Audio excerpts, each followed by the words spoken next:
Now, I'm definitely an Android kind of guy, but occasionally even I sometimes venture over to the dark side and try out some of the offerings the folks over at Cupertino have on tap. And without question, over the last few years, my favorite Apple offering has been the second generation AirPods Pro. But now the 3s are out and they are more feature-packed than ever. So if you're an Android user like me who's also thinking about jumping the fence into the walled garden, I'm going to tell you all the features you can expect to work perfectly, kind of work, and not work at all. So let's start with the features that work, and the good news is it's a decent list. The fantastic active noise canceling the AirPods Pro are known for is back and better than ever on the Pro 3s. And you can expect that same noise canceling goodness no matter what device you are paired to. And the same is true for the Pods class leading transparency mode. The adaptive transparency feature even seems to work and protected my ears from loud noise even when paired to a non-Apple device, which I tested by dropping this weight next to my head.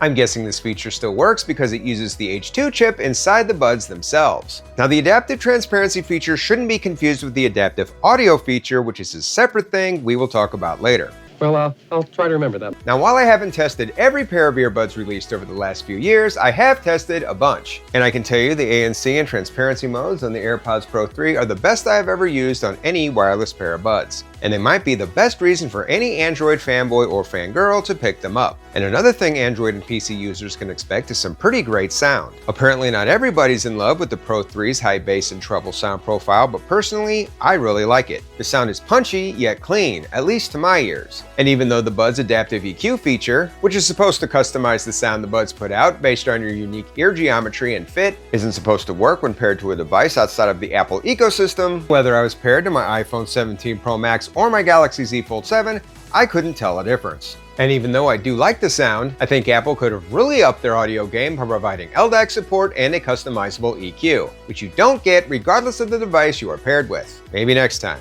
Don't hold your breath.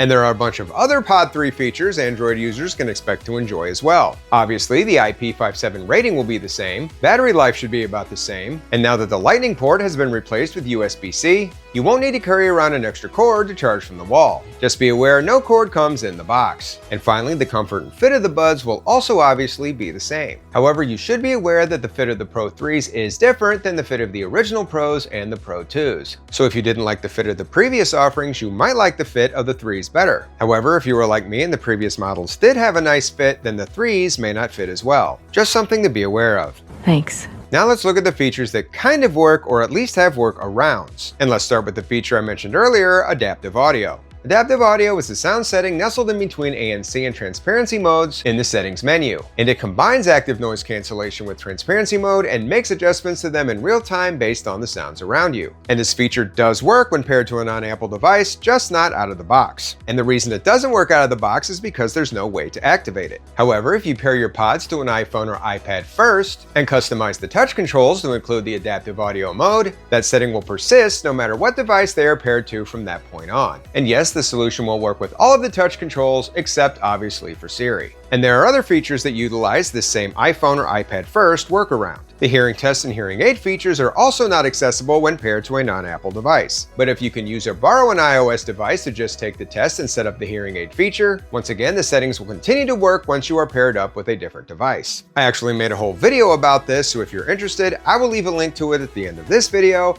and down in the description. Oh, nice. Mic quality is similar no matter what device you are paired to, at least if you are in a quiet place. However, in noisier locations, you can definitely expect to get better voice isolation when paired to an Apple device. You won't have access to the ear tip fit test when paired to a non-iOS device, so that will also need to be done before pairing up to something non-Apple-y. And finally, you can access Apple's Find My network from the web if you ever misplace your pods regardless of what they are paired with. You can even use it to activate the speaker on the case. But similar to most of the other features on this list, the initial setup will need to be done on an Apple device and you will need to create an iCloud account. And you won't be able to utilize the ultra-wideband chip in the case for precision finding. That sucks. Finally, we have to talk about the features that won't work at all when paired to a non-Apple device. As mentioned before, you won't have access to Siri or any other digital assistant. There's also no in-ear detection, no conversational awareness, and there's no spatial audio, head tracking, or head gestures. The real-time person-to-person live translate feature won't work. The new heart rate sensor requires an active connection to an iPhone or Apple Watch, so it won't work. Quick pairing and dual pairing don't technically work. However, once I paired the pods to my Fold 7, which just required a quick double tap on the front of the case to make the pods visible to other devices, they did a nice job of staying paired to the Fold, and didn't get hijacked by the multiple active iPhones in the house. Just make sure you select when last connected to this iPhone under the Connect to this iPhone setting on all of the iPhones and iPads in your home. Good to know.